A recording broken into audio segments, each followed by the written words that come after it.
খোকা, আজ এক মুঠো ভাত বেশি দিতে হলে কত বিরক্ত তুই। বৌমাকে ওষুধ আনতে বললে কত কথাই না শুনিয়ে দেয়। একটু আমার সঙ্গে কথা বলতে বললে তোর হাতে সময় নেই। কিন্তু খোকা, তুই যখন ছোট ছিলি, যখন তোর জ্বর আসতো, বাবা দৌড়ে ওষুধ আনতে তোর জন্য যেত। তুই সারা রাত আমার কোলে থাকতে চাইতিস, নিচে নামিয়ে দিলেই কান্না জুড়ে দিতিস। সারা রাত তোকে কোলে নিয়ে বসে থাকতাম রে। এমনকি বাথরুম পেলেও যাওয়ার উপায় ছিল না। তখন কই আমার এত বিরক্ত লাগেনি তো। আমার বয়স হয়েছে, চোখেও ঠিকঠাক দেখি না, তাই চেয়েও নিজেকে খুব পরিষ্কার রাখতে পারি না। তাই তোর নাকি আমার কাছে আসতে ঘেন্না লাগে। কিন্তু খোকা, আমার মনে আছে তুই যখন বিছানায় পেচ্ছাপ করে দিতিস, তখন আমি তোকে শুকনোতে শুইয়ে নিজে ভেজাতে শুয়ে থাকতাম, যাতে তোর কোনো কষ্ট না হয়। কই তখন তো আমার ঘেন্না লাগেনি। আমার খুব মনে পড়ে জানিস, একবার সবে মাত্র খেতে বসেছি, আর তুই পায়খানা করে ফেলেছিস। আমি খাওয়া ছেড়ে তোকে সঙ্গে সঙ্গে পরিষ্কার করেছি, যাতে তোর কোনো কষ্ট না হয়। কই তখন তো আমার ঘেন্না লাগেনি।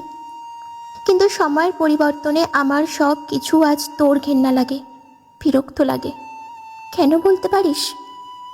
এত কথা শুনে বৃদ্ধার ছেলে সমরেশবাবুর উত্তর হলো, এরকম কাজ সব মাই করে থাকে, মা করবে না তো কে করবে? নিজের সন্তানের জন্য সব মাই করে থাকে, এ আবার নতুন কি? তাই নাকি খোকা? তাহলে বল, সন্তানের কি করণীয় বৃদ্ধ বাবা মায়ের প্রতি? তখন সমরেশবাবু বলেন, কেন, তোমাকে তো আমি ভালোই রেখেছি, ঘর থেকে তো বের করে দিইনি। কত ছেলে মেয়েকে দেখেছি মা বাবাকে বৃদ্ধাশ্রমে রেখে দেয়, রাস্তায় ফেলে দেয়, আমি তো আর সেটা করিনি। তখন বৃদ্ধা হাসতে হাসতে বলে, আমাকে বৃদ্ধাশ্রমে পাঠিয়ে দিলে বা রাস্তায় ফেলে দিলে মাস গেলে বাবার পেনশনের টাকাটা কি করে পাবে তুমি? মায়ের মুখে এমন কথা শুনে সমরেশবাবু খানিকটা ঘাবড়ে যান। বৃদ্ধা তখন হাসতে হাসতে বলে, খোকা, আমি তোর মা, আমি তোকে খুব ভালো করেই জানি। তাই আমি ঠিক করেছি আমার দেখাশোনা করার জন্য একজন লোক রাখবো, যে আমাকে দেখাশোনা করবে, আমার প্রয়োজনীয় জিনিস এনে দেবে, আমার সঙ্গে দুটো কথা বলতে পারবে। তোর কাছে শুধু একটাই অনুরোধ, তুই আর বাবার পেনশনের টাকাটা নিবি না। ওই টাকাটা দিয়েই আমি আমার দেখাশোনা করার জন্য একজন লোক রাখবো। সমরেশবাবু এবার খানিকটা নরম সুরে বলল, দেখো মা, বাবার পেনশনের টাকায় আমার সংসার অনেকটাই চলে। তুমি আমাকে সেই টাকা না দিলে আমার খুব কষ্ট হবে মা। আমি তোমার বৌমাকে বলবো আজ থেকে তোমার ভালো করে দেখাশোনা করতে। আর এবার থেকে তোমার কখন কি লাগবে আমাকে বলবে, আমি তোমাকে টাইমে টাইমে এনে দেবো। ছেলের মুখে এমন কথা শুনে মাও রাজি হয়ে যায়।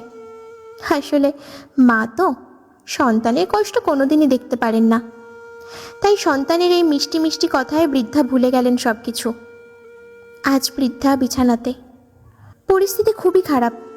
ছেলে ভুলে গেছে মাকে দেওয়া কথাগুলো, তবুও মা বিছানায় শুয়ে শুয়ে ঠাকুরের কাছে প্রার্থনা করছে তার সন্তান যেন খুব ভালো থাকে, কোনো কষ্ট যেন না হয় তার সন্তানের।